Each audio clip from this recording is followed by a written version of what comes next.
Segunda fase da Operação Disclosure, marcando aí um novo capítulo da investigação da Polícia Federal sobre a fraude contábil que provocou um rombo estimado em 24 bilhões de reais nas Americanas e se tornou um dos maiores escândalos corporativos da história do mercado financeiro brasileiro. Isso mesmo. E nessa etapa, a Polícia Federal ampliou o foco das apurações. Além de ex-diretores da rede, passaram a ser investigados acionistas da companhia, representantes e funcionários de alguns dos principais bancos privados do Brasil, além de outros funcionários da empresa.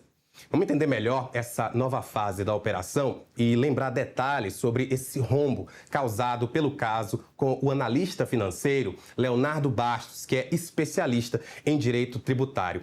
Leonardo, muito boa tarde. Explica pra gente o que é que está sendo, então, investigado aí nesse caso das Americanas, para que a gente faça essa recapitulação, já que, como eu falei, essa operação, a primeira fase foi em 2023 e agora 2026 a gente está vendo a segunda fase da operação. Bom, como você até explicou aí inicialmente, basicamente essa investigação ela está muito em cima da manipulação contábil, de fato, para que a Americanas tivesse ali uma visão do mercado um pouco além do que ela tinha ali, de fato, no momento, né? Isso é considerado como uma fraude ao mercado, né? Onde você acaba enganando ali, principalmente investidores, em relação aos números que a empresa de fato teria no seu balanço se fosse contabilizado da forma correta. Dessa nova fase, quais são os crimes que podem estar sendo apurados e qual é a diferença entre uma irregularidade contábil e uma fraude deliberada? Perfeito. Os crimes, de fato, né, são a própria fraude contábil, né, porque, para quem não entende muito desse mercado contábil, na contabilidade, o contador ali, o diretor contábil, ele pode fazer o que ele quiser, mas tem o outro lado, que é a comprovação documental daquilo que está sendo lançado na contabilidade. É isso que não existia, né? Então, quando não existe uma comprovação do que está sendo lançado dentro de uma contabilidade, isso pode ser sim uma fraude, pode ser ali uma estratégia que vai um pouco além ali do que a legislação permite. E aí vem a manipulação de mercado, porque uma empresa que tem as ações abertas para serem negociadas na Bolsa de Valores, é, a forma com a qual o investidor ele decide investir numa empresa é justamente analisando a situação financeira dela. Então, quanto mais a empresa mostra uma situação financeira melhor, né, dentro ali das outras opções do mercado, provavelmente ela vai ser escolhida por investidores. Só que se eu utilizo de estratégias ilegais para mostrar uma situação que não é verdadeira, eu estou manipulando o mercado, eu estou manipulando, enganando aquele investidor, e isso é um crime, e é isso que a Americanas vem passando aí, vem sendo acusado. Leonardo, como a gente repetiu já aqui, esse é um dos maiores escândalos financeiros da história do Brasil, né? São bilhões de reais que estão sendo investigados. E aí eu pergunto para você, o que é que essa investigação, uma investigação tão grande como essa, ela representa para o mercado financeiro e principalmente para a confiança de quem está investindo, para bancos e para acionistas, principalmente diante do fato, como a gente viu, de que há envolvimento aí de vários bancos privados nessa situação. Perfeito. Uma empresa no porte da Americanas, ela não quebra sozinha, ela não se prejudica sozinha. Ela tinha muitas pessoas, empresas e negócios envolvidos, né? Grandes bancos, grandes fornecedores, grandes clientes. Então, isso já prejudicou por si só, em cadeia, muitas outras empresas e pessoas.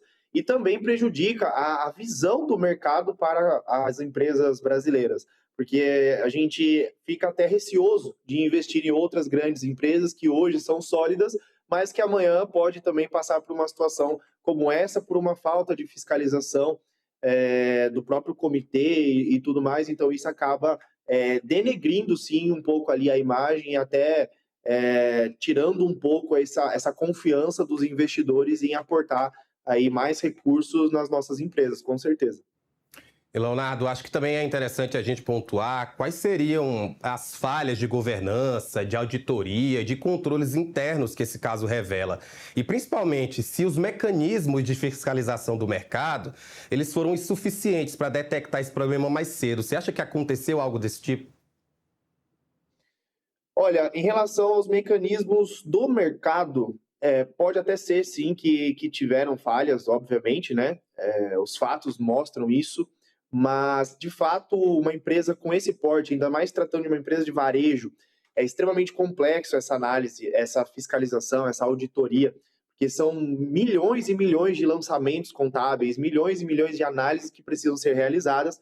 Claro que isso não é uma desculpa, né, para não existir uma fiscalização ainda melhor, mais aprimorada, mas de fato existe uma dificuldade muito grande para quem está de fora conseguir auditar esses problemas, essas fraudes, né, possivelmente foram realizadas. Agora, quando a gente fala do lado interno da empresa, quando a gente fala de diretoria, quando a gente fala de todo ali o comitê interno administrativo, eu acredito que é muito difícil ninguém ter identificado, né, o momento que eu tenho ali uma análise, eu tenho uma hierarquia em escala, em grande escala, por se tratar de uma empresa gigante, é muito difícil acreditar que ninguém conseguiu analisar e realmente identificar isso ali administrativamente e corrigir antes que gerasse toda essa bola de neve. Então, os fatos mostram que existiam muitas pessoas, para não dizer todas, né, mas algo bem generalizado dentro da Americanas para que isso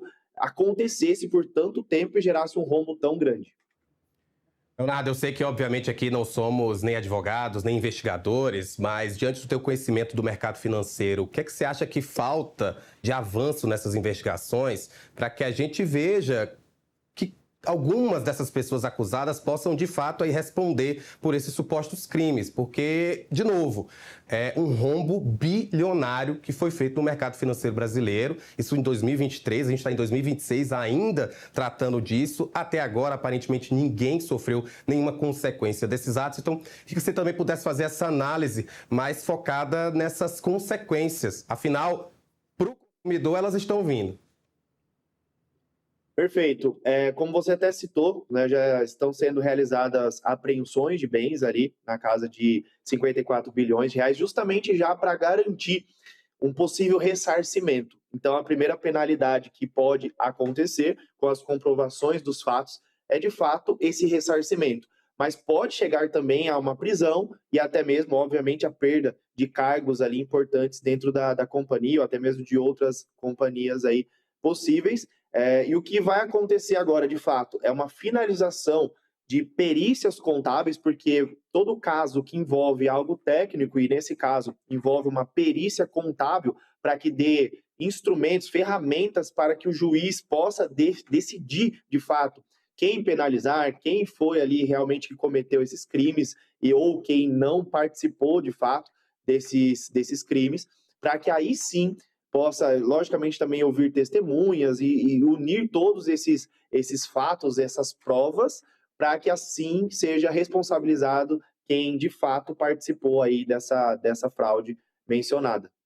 E, Leonardo, só para a gente finalizar, é uma pergunta que, na verdade, a gente se fez em 2023. Eu, inclusive, achei vídeos aqui do Metrópolis em que a gente comentava sobre isso, mas deve ser feita de novo em 2026. As lojas americanas, elas vão quebrar? Eu pergunto o seguinte, se elas vão fechar lojas, se as pessoas que têm trabalho, que estão trabalhando nesse momento nas americanas, talvez possam estar vendo aqui o Agora Metrópolis, elas têm que temer pelo trabalho delas, essas lojas podem chegar a serem fechadas?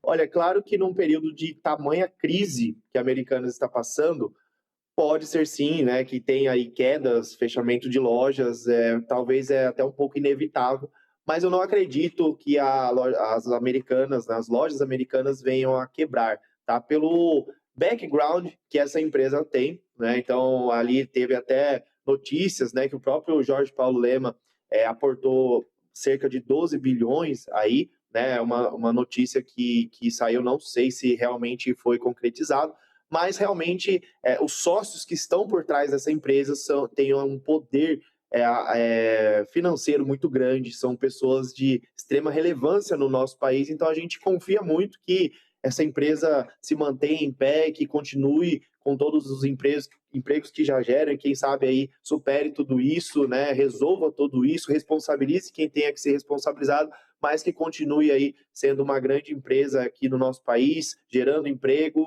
fazendo a nossa economia girar também, que a gente precisa muito aqui no Brasil. Leonardo, muito obrigado por participar com a gente aqui no Agora Metrópolis. Sempre um assunto muito espinhoso falar do mercado financeiro. Que bom que a gente tem pessoas como você para trazer essa elucidação. Valeu. Eu agradeço, muito obrigado. Tchau, tchau.